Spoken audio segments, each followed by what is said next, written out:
Hi, I'm Lisa Leiter. Welcome to this edition of the Crain Small Business Report.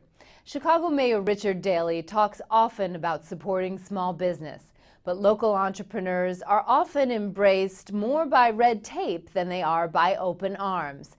There are many laws on the books that make it difficult and sometimes impossible for people to start new companies here.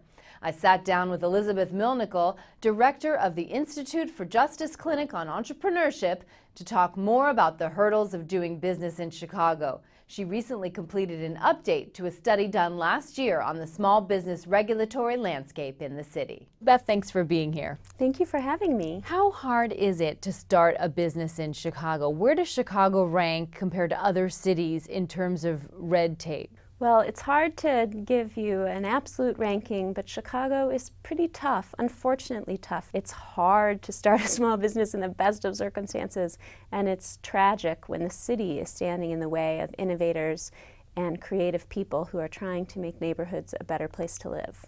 So you just completed research on a report about the rules and regulations that govern small businesses in the city. What would you say is the most shocking rule that you encountered in your research that you think should be outlawed? The one that's most surprising to people here in Chicago is that here in the city of the Chicago hot dog, it's illegal to have a hot dog cart. That's just ridiculous. We should welcome people who are, on the move, starting low-budget businesses to feed the people of Chicago the food that they love. Some of the regulations are probably most onerous on some of these food carts. Those are the people that maybe the barriers to entry are the highest. Right. That's what's been surprising as we've put this study together. A lot of occupations that we think would be perfect opportunities for people who don't have a lot of money. These businesses are sometimes burdened with the most red tape.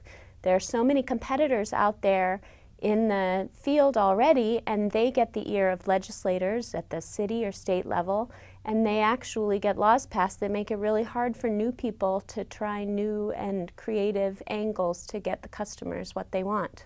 So then is favoritism or corruption, squeezing out entrepreneurs? If so, how is that happening? If you look at things like food trucks, it's the restaurants who are already there who have the ears of the aldermen and the city council, so that they can, whether they mean to or not, squeeze out the new people who are just trying to get a hold on that first rung of the economic ladder. And in Chicago, where we know you need to know your alderman, it can really invite a lot of unfair treatment between the new guys and the ones who have been around the block for a while.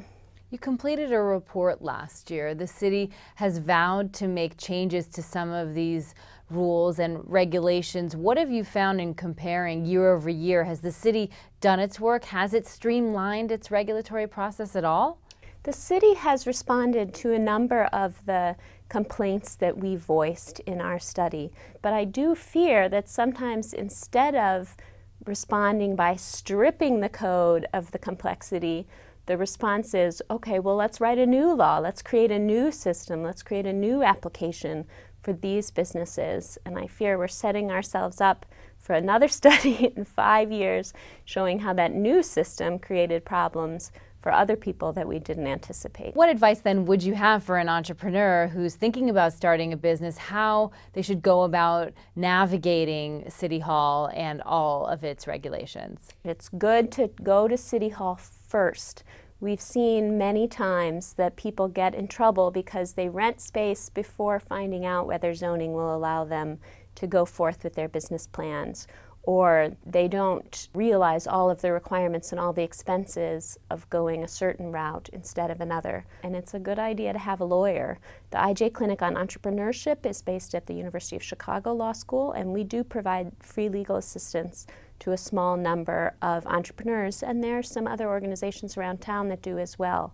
So if you can get hooked up with a lawyer for help finding out what the law requires before you get in too deep, I think that's the way to go. And maybe reaching out to some other similar businesses as well. I mean, you don't want to let the competition in on all of your secrets, but they may have some experience dealing with it already. Absolutely. Businesses are built by networking, And business owners usually really like to share their stories and talk to people. They want the shops down the street to thrive. That brings customers and brings foot traffic.